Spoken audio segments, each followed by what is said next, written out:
हकलियां निभदी की ताई संगत दा भाल कर बैठा।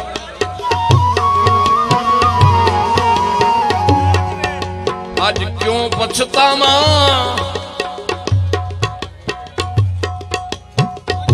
अज क्यों पछतावा दिल जई शायद जदा सौदा काल कर बैठा।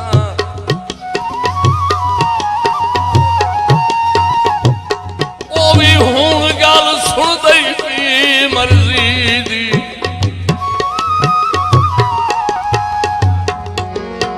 ओ मर्जी दी की जैसे मकसद हल कर बैठा।